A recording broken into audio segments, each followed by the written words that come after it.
한밤중에 눈을 떠보니 혼자 누운 방이 너무 조용하더랍니다. 이불 위로 새어드는 달빛에 그제야 눈물이 흐르기 시작했답니다.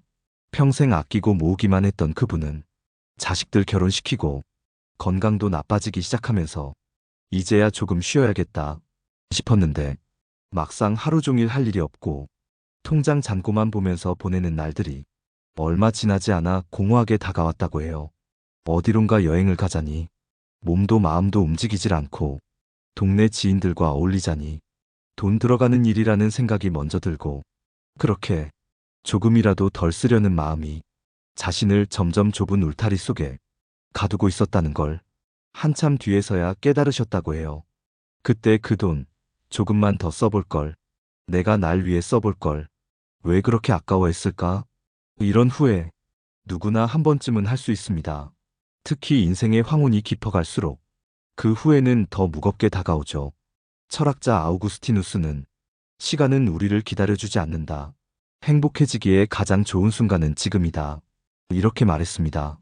많은 이들이 노후에 접어들면 자신보다 가족, 특히 자녀를 먼저 생각하게 됩니다. 아끼고 또 아끼고 그래서 조금 더 많은 걸 남겨주려 합니다. 하지만 그렇게 모은 돈이 내 삶을 더 외롭고 공허하게 만들고 있다면 우리는 무엇을 위해 그렇게 살아온 걸까요? 오늘은 그 돈, 그 절약이 오히려 내 인생을 가난하게 만드는 순간들에 대해 이야기해 보려 합니다. 돈을 아끼는 건 미덕일 수 있습니다. 그러나 지나친 절약은 인생의 가장 귀한 순간들을 잃어버리게 만들기도 하죠. 오늘은 60 이후에 돈을 아끼다가 정말 땅을 치고 후회하게 되는 6가지 순간을 이야기해 볼 겁니다. 그 이야기들을 들으시고 나면 혹시라도 지금 당신이 그 중 하나의 순간을 살고 있진 않은지 조금은 되돌아보게 되실 거예요. 그리고 혹여 그럴지도 모르겠다는 마음이 든다면 지금이라도 조금 덜 아끼고 조금 더 쓰는 법을 배워보셔도 늦지 않았습니다. 이 방송을 보시는 여러분, 혹시 이런 생각 해보신 적 있나요? 이 돈, 나중에 더 필요할지도 몰라. 그러니까 지금은 아껴야 해. 물론 틀린 말은 아닙니다. 그런데 그 나중이 정말 올까요? 그리고 그때 우리는 그 돈을 쓸 수 있는 상태일까요? 아니면 이렇게 후회하게 될까요? 그 돈, 그때 왜 안 썼을까?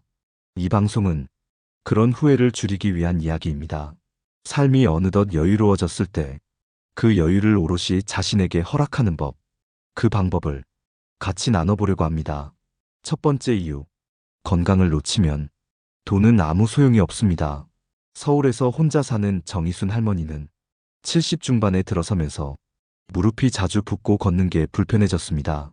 딸이 무릎 치료를 받자고 권했지만 이 나이에 뭘 그냥 두면 낫겠지 라며 병원 가는 걸 미뤘습니다. 진료비도 아깝고 시간도 아까워 그냥 파스만 붙이고 견디는 날이 많았습니다. 하지만 몇 달이 지나자 계단도 오르기 힘들어지고 장 보러 가는 길조차 두려워졌습니다. 그제야 병원에 갔을 땐 이미 퇴행성 관절염이 악화되어 인공관절 수술이 필요하다는 진단을 받았습니다. 그 수술비, 그리고 재활에 드는 시간, 진작 같으면 파스값 몇 장이면 됐을 일을 이제는 수백만 원을 들여도 예전처럼 돌아가기는 어렵다는 말을 들었습니다. 희순 할머니는 병원 복도에서 말없이 한참을 앉아 있었습니다. 아끼려다 잃은 것은 돈이 아니라 삶의 자유였습니다. 치료비를 아껴보겠다고 미루다가 이제는 아예 어디든 혼자서는 나설 수 없는 사람이 된 거죠. 이런 이야기는 결코 드문 일이 아닙니다. 건강은 잃고 나서야 돈으로도 되돌릴 수 없다는 걸 알게 된다. 이 말은 의사들도 자주 하는 말입니다. 하지만 정작 우리 부모님들, 그리고 우리 자신은 그 사실을 외면하곤 하죠. 혹시 지금 허리나 무릎, 눈이 불편한데도 진료받기를 미루고 계신가요? 또는 정기검진 하나 받지 않고 괜찮아 괜찮아 하며 넘기고 계시지는 않나요? 그 괜찮음이 언제까지 괜찮을지는 아무도 모릅니다. 건강을 위한 돈은 절약이 아니라 투자입니다. 투자라는 건 지금의 돈을 들여 미래의 편안함을 얻는 일이죠. 그 미래란 내가 누군가의 도움 없이 걷고 먹고 살 수 있는 시간을 의미합니다. 그 시간을 살 수 있는 방법, 의외로 단순합니다. 정기적인 검진, 통증이 시작됐을 때 바로 병원에 가는 일, 그리고 먹는 것과 걷는 것에 아낌없이 시간을 쓰는 겁니다. 노후를 건강하게 보내는 사람들의 공통점은 운동하는 데 돈을 아끼지 않았다는 겁니다. 걷기 운동화 하나, 스트레칭 매트 하나, 근처 복지관 프로그램 하나, 그 작은 소비들이 몸과 마음을 건강하게 유지해주는 숨은 버팀목이 됩니다. 공자의 말 중 이런 구절이 있습니다. 몸을 바르게 하면 그 그림자도 바르게 된다. 우리 몸이 우리 삶의 그림자를 결정합니다. 건강을 위해 쓰는 돈은 곧 삶을 곱게 유지하기 위한 가장 확실한 방법입니다. 이제는 우리도 그렇게 자신에게 투자해 볼 때입니다. 두 번째 이유, 고립된 인간관계는 아무리 돈이 많아도 마음을 외롭게 만듭니다. 인천에 사는 83세 유순덕 어르신은 과거엔 누구보다 활발한 분이었습니다. 교회에서도 중심이었고 경로당에서도 손맛 좋은 어르신으로 항상 사람들 곁에 있던 분이었죠. 하지만 어느 순간부터 모임에 잘 나가지 않게 되셨습니다. 친구들과 식사하자고 하면 내가 요즘 입맛이 없어. 거기까지 가기 귀찮아서 라며 자연스럽게 거절을 하셨고, 경로당에서 여행을 간다 하면 그 돈 있으면 손자 용돈 주는 게 낫지 하고 웃으셨습니다. 그렇게 점점 사람들과의 거리감이 생기고 방 안에 혼자 있는 시간이 많아지자 마음에도 서서히 그늘이 생기기 시작했습니다. 전화벨이 울릴 일이 점점 줄어들고 현관문 앞에 오는 사람도 없어지자 스스로도 생각하셨답니다. 내가 지금 사람을 피하는 건지, 사람들이 나를 잊어가는 건지.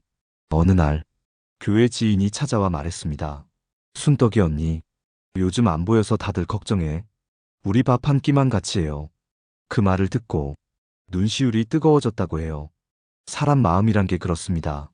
거절당하는 게 미안해서 조금 덜 어울리게 되고 덜 쓰는 게 맞는 줄 알고 점점 덜 만나게 되고, 그러다 보면 고립은 어느새 스스로 만든 외로움이 되어 자기 마음을 파먹기 시작합니다.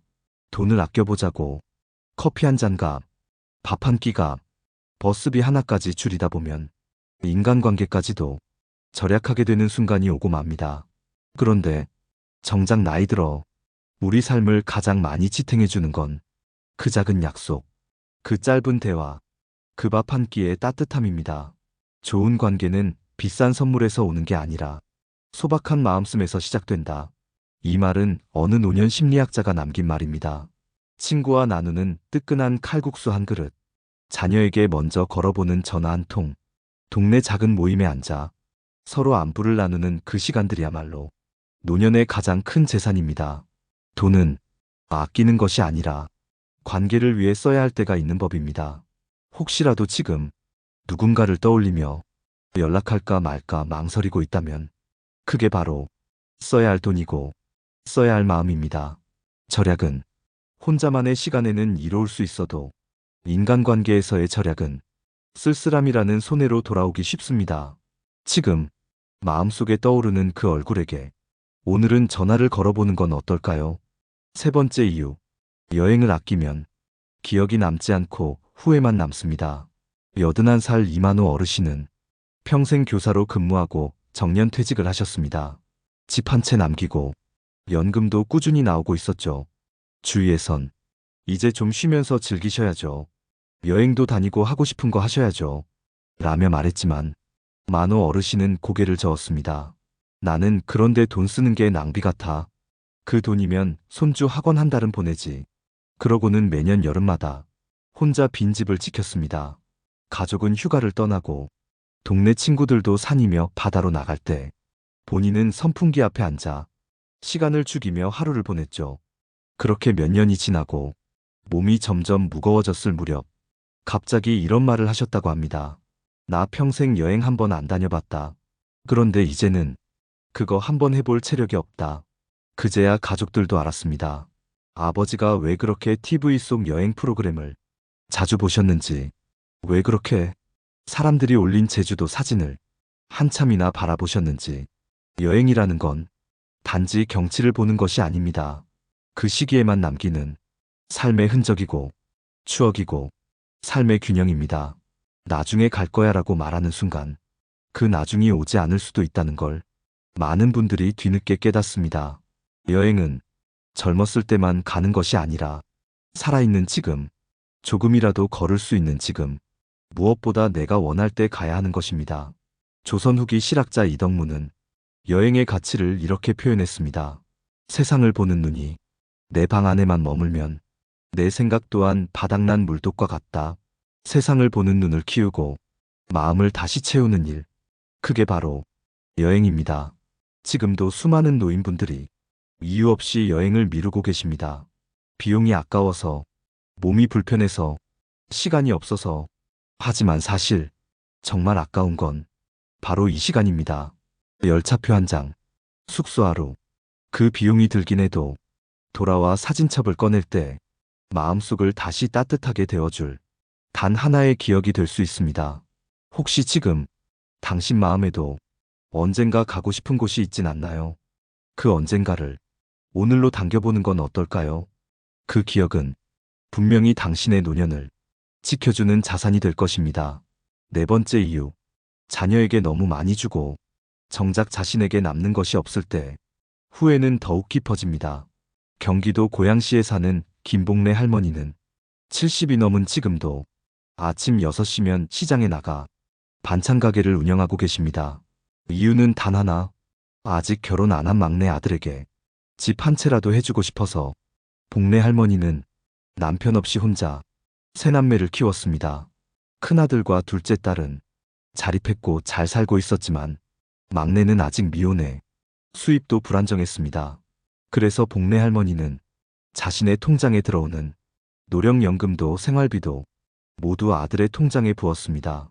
밥은 집에서 남은 반찬으로 때우고 옷도 몇 년째 새 옷을 사본 적이 없고 치과 치료도 이 나이에 뭐하며 미뤘습니다.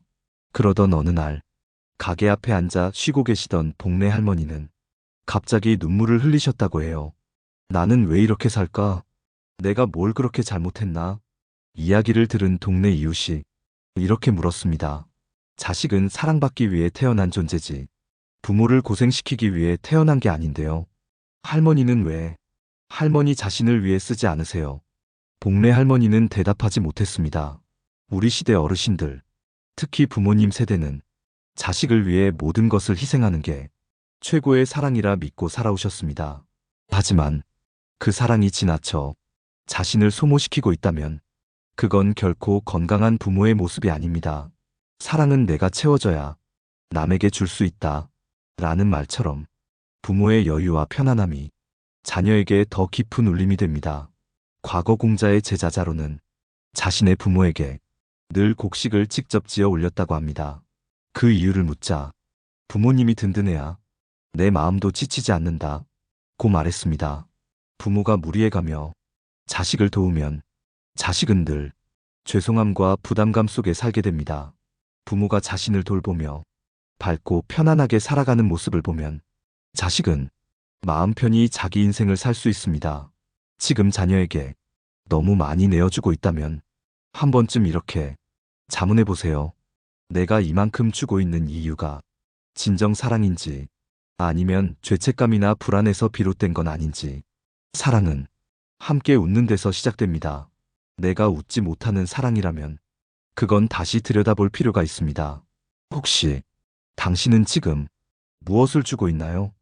그리고 무엇을 잃고 있나요? 삶의 저울은 균형을 맞출 때 가장 편안합니다. 다섯 번째 이유, 문화생활을 아끼면 마음이 점점 무뎌지고 세상과 멀어지게 됩니다.